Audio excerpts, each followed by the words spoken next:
The next examples show us the presence of oblique asymptotes. So these are all going to be in the form where we have the degree of the numerator being exactly 1 greater than the degree of the denominator. Second degree over first degree, and again, here's the second degree over first degree. So this is where n is 1 greater than or n is 1 smaller than the denominator n plus 1. So in any regards, we're going to be looking at finding oblique asymptotes, and this is going to require the most work, and it'll be the most complicated of all the things that we do as far as the n behavior. So we're still looking at the domain, we're still looking at the location of any asymptotes and intercepts. So first thing I want to do is I want to rewrite this if I can in a factored form. So if I can, which doesn't look very promising, the x squared plus 3x minus 3, there aren't any factors of 3 that will give me a 3, so that means that will not factor any further, so can't get it any more factored, so that means I can go right to the domain, and the domain is going to be x is an element of real numbers such that x cannot equal a negative 4, otherwise the denominator would equal to 0. That means we have a vertical asymptote at the same location when x equals a negative 4. We could try to think about our horizontal asymptote, and technically there is no horizontal asymptote because the numerator is 1 greater than the denominator. So there's no horizontal asymptote, but there is an oblique asymptote. And we're going to go find that. I'm going to save that for the end. And we're going to go ahead and find the x-intercept first. The x-intercept is when we force the output, or the h of x to equal 0. So we want 0 to equal x squared plus 3x minus 3. I only have to find the zeros of the numerator. We already know it wouldn't factor, so that means you got a negative 3 plus or minus the square root of 3 squared, which is 9, minus 4 times a times c, so that's 4 times 1 times a negative 3, so that's going to be plus 4 times 1 plus 3, which is 12, all over 2 times 1, which is 2. So it's a negative 3 plus or minus the square root of 21 all over 2. And that's going to be a decimal approximation for us on this problem. So we're going to run our calculator here. And since you're going to be graphing this, I do need some kind of a decimal approximation to figure out where it's going to be. So a negative 3 plus the square root of 21. I guess I didn't put a parenthesis in there last time, so 21, enter, is about 1.58, so 1.6-ish is fine. And then I got to divide that by 2. So divided by 2 equals about 0.8. So we're going to say that's close enough to be a 0.8. And the other one we want to do, and I'll do this a little quicker, we got a negative 3. We got to subtract the square root of 21. And then we have to divide that by 2. So divided by 2 equals a negative 3.8. So approximately a negative 3.8 and 0.8. So x-intercepts at 8/10 and a negative 3.8 for 3 and 8/10. Next thing we'll look for are our y-intercepts. To get the y-intercept, we put in zeros for x. So we put in zeros for x, then we get a negative 3/4. So the y-intercept is when y is equal to a negative 3/4. Okay, so now let's go get that oblique asymptote. Put it off long enough, now let's go get it. In order to find the oblique asymptote, we're going to use synthetic division. We can use synthetic division if our divisor on the bottom is a linear term, which it is. So I'm going to get the coefficients of our numerator, which is 1, 3, negative 3. We're going to divide it by our related 0, which is negative 4. I'm going to draw the line, bring down our first number, and take negative 4 times 1, which is negative 4. Negative 4 plus 3 is a negative 1. Negative 4 and negative 1 is 4. 4 and negative 3 is 1. Now, the only thing we do is we disregard the remainder, take what's left. This was a second-degree polynomial, so this will be a first-degree polynomial, or simply a line. And our line is going to be at x minus 1. So we write the equation y equals x minus 1, take what's here that's not in part of the remainder, rewrite it, it'll be a first-degree polynomial, and that is your oblique asymptote, y equals x minus 1. So that'll give us a slant to our line.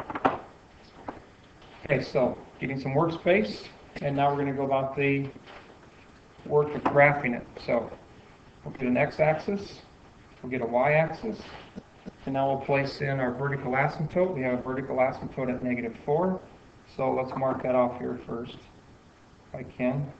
1, 2, 3, 4. We want a vertical asymptote there. Okay. Oops, I didn't want to do that. I just want to slide it over, try to match my -4. Okay, and we got that taken care of. We want to have x-intercepts at 0.8. So if this is 1, we want an x-intercept here at 0.8. We also want one at 3.8, -3.8, so that's going to be close to our -4. So x-intercepts, we want a y-intercept of -3.4. So if this is a -1, it's got to be somewhere in this region, -1. And now we want to get in our oblique asymptote. Our oblique asymptote is simply graphing a line. It has a y-intercept of a -1. It's slope-intercept form, so it's crossing at a -1. Then it has a slope of 1/1, so I want to go up 1, right 1. Up 1, right 1. So this is going to be the location of our oblique asymptote. I'll use the same kind of pink or purplish color that we had before. Try to get it to go through our curves.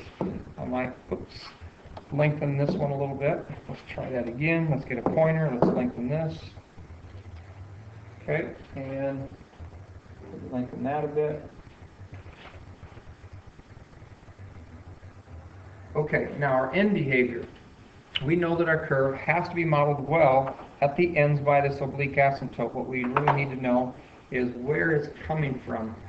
So what I would do on this particular graph is I'd take this vertical asymptote and I'd look at sign analysis at a -5.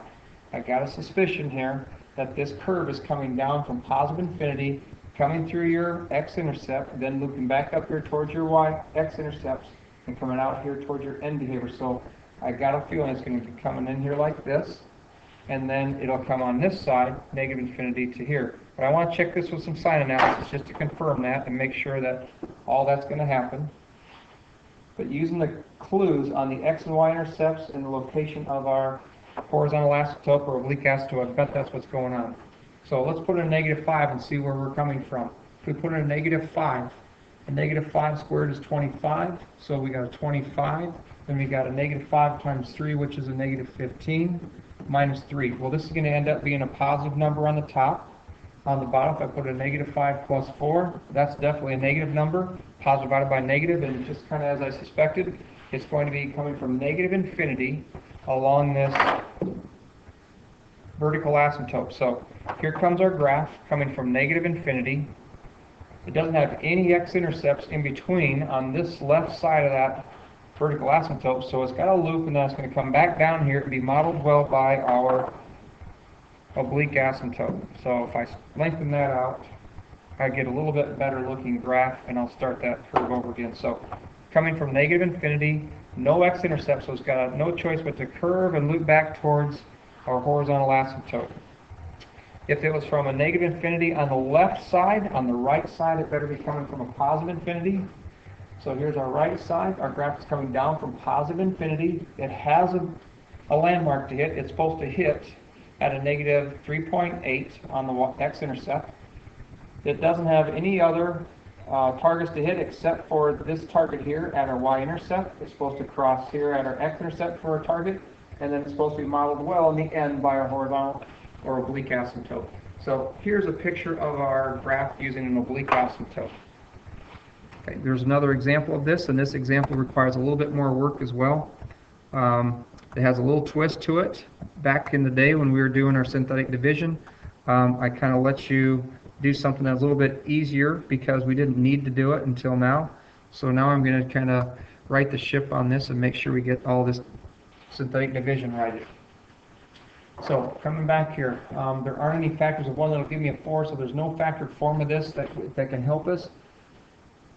So our domain is going to be any number that doesn't cause the denominator to equal 0, or we just simply locate the domains, the zeros of our denominator. So we can use any x value that's a member of the real numbers such that as long as x is not equal to, the related 0 to this is 3/2.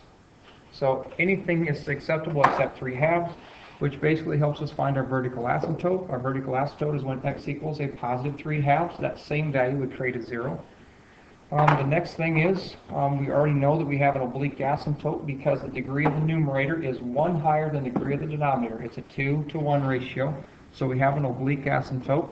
We're going to come back, we're going to fill that in just a moment. We'll look at how we're going to do a little variation in our synthetic division. We still have a couple of things to find yet. X-intercept. If we have an x-intercept, we're across the x-axis, the y has to equal 0. The only time that the y can equal 0 is when the numerator is equal to 0. And since it wouldn't factor, we're going to have to do a little quadratic formula on that. So we'll go 4 plus or minus the square root of 4 squared, which is 16, minus 4 times a times c, so minus 4 times 1 times 1, so minus 4, all over 2 times 1, which is 2.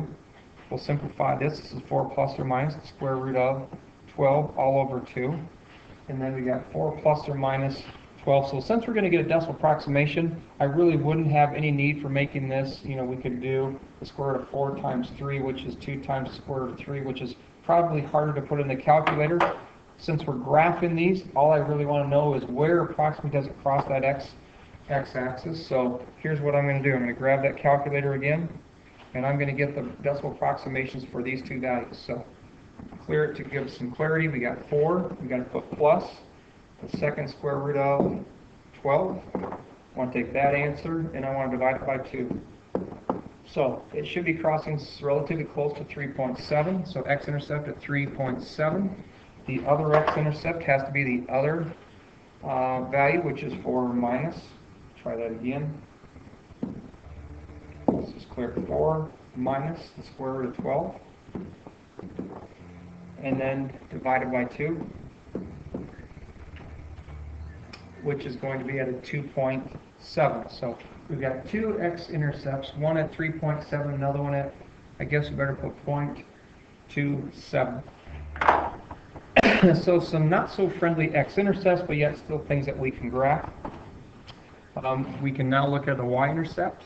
The y-intercepts are relatively easy. The y-intercept, we know the x values are 0, so we put in zeros for x. Those are 0, that's 0, that's 0. All we get is a negative 1/3. So when y equals a negative 1/3, it has to cross the x-axis. Okay, so now let's go into this discussion on how we're going to have to make a few adaptations to our synthetic division. When we use our synthetic division and we're finding our oblique asymptotes, we have to put this in the form, and the book mentioned it before, and we didn't really stress it when we had it, but you've got to get this denominator in an x minus c form, which means you cannot have a value there like 2. So what they do to fix that is they're going to make an equivalent fraction. We can make equivalent fractions by multiplying the top and the bottom by the same number. Now if I want to make this equal to 1, I'm going to take half of it. And half of a 2 is 1, so I get x, but I also have to distribute to the 3, and that's going to be minus 3 halves. So the denominator is going to be x minus 3 halves. In the numerator, we also have to take half of it to create an equivalent fraction, so we'll have half of x squared, then we'll have half of the negative 4 is 2x, and half of the 1, which is plus a half. Now that's what we're going to use for our synthetic division. So in our related 0, we have a positive 3 halves. Our coefficients are 1/2, negative 2, I'm going to spread that out just a little bit more, negative 2, and a positive 1/2. I'm going to draw the line. First thing you do is you always drop down your first number, so we're bringing down our 1/2. You take 3 halves times 1/2. That is 3/4. Now we want to add. But in order to add, I need to count the denominator, so it's going to be a negative 8/4. A negative 8/4 plus 3/4 is a negative 5/4. Now I don't really need to do anything else because this will be the remainder, but if you're obsessive about this, you can go ahead and find it. But you can take 3 halves times a negative 5/4, that's a negative 15/8. It's negative 15/8. And then you can go ahead and add these. Like I said, this is completely unnecessary because I don't need that. So instead of having a half, we'll have 4/8. And 4/8 minus 15/8 is going to be a negative 11/8. But again, don't need it. So what I'm saying is once you get down to this last factor, that's as good as done. What you have here, the remainder of this, it was a second-degree polynomial. So this is going to be a first-degree polynomial down here. Ignoring the remainder, taking what's left, and we have 1/2 x minus 5/4, and that's the location of our oblique asymptote. So some little tweaks that we had to do in our synthetic division in order to get our oblique asymptote, especially when that linear factor in the bottom isn't in the form x minus c. All right, let's go ahead and take a look at what our graph is going to appear like. Okay, so we had a vertical asymptote at 1.5, so this is 1, 2. Vertical asymptote goes right in the middle at 1.5. We have an x-intercept at 3.7. So there's 1, 2.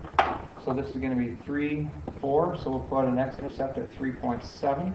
We also have one at 0.27, so we have another one fairly close to the origin. So I'm going to put those little different colors so they stand out. Those are x-intercepts. And also a y-intercept of a -1/3. So if this is a -1, -1/3 is sitting right in here fairly tight to the origin as well. And what we have left to graph is our oblique asymptote.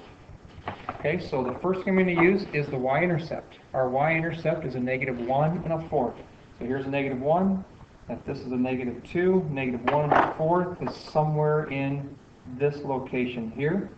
And now we have to go with the slope of 1/2. So we have to go up 1 full unit from here. So if this is at 1 1/4, then we want to come up here to 1/4. We want to go right 2. So 1, 2. Well, that's enough to try to get the location. All we need are 2 points to describe the location or the path of our oblique asymptote. So I'm just going to try to get these so that they go through those points fairly well. So again, graph your y-intercept, -1 1/4, then go up 1 full unit, which is at 1/4, then slide across 2 units to the right, 1, 2, and we're sitting here at our point. Oh, wait a minute, I know what I did wrong here. This was our 1.5 mark, so I got to go up 1, right 1, 2. So go up 1, go right 1, 2, there's our line. So didn't miss it by much, but I just want to make sure I corrected that point in. Okay, so now we know that our graph has to be modeled well by the end behavior. So out here by our oblique asymptote, I guess I'm going to work from the right-hand side here. I've got an x-intercept that I've got to go through, and it has to be modeled well by the oblique asymptote. So our curve has to go out towards the oblique asymptote towards the right. It's going to come down towards the vertical asymptote, and I'm going to do a sign analysis on that just to make sure it goes to -infinity, but I'm pretty certain that it does. This is at 3/2, so let's try to plug in something like a 2. If we put in a 2, 2 squared is 4, and 4 minus, let's see, we got 2 times -4, which is -8, plus 1, that's going to equal a negative value. On the bottom, if we put in a 2, 2 times 2 is 4, 4 minus 3 is a +1, so that's going to be a negative divided by positive. It is indeed going to -infinity. So coming from -infinity, going through your x-intercept, then going towards your oblique asymptote. On the next one, since it was -infinity on the right, we should be coming back from +infinity on the left. So now I'm on the left side of this vertical asymptote. Coming down from +infinity, I have a few landmarks to hit. I got the x-intercept, the y-intercept, and then I also have to come down towards the oblique asymptote. Okay, so there's another sketch of a rational function. In order to sketch rational functions, it really is a basis of knowing where your vertical asymptotes are, horizontal asymptotes if you have any, oblique asymptotes if you have any as well, and then getting some other points at the x-axis, or x-intercepts and y-intercepts to help you graph. Fairly involved, but it's very doable. Stick with it, and we can make any other kind of discussion or have any other kind of discussion you have that you need when we get back.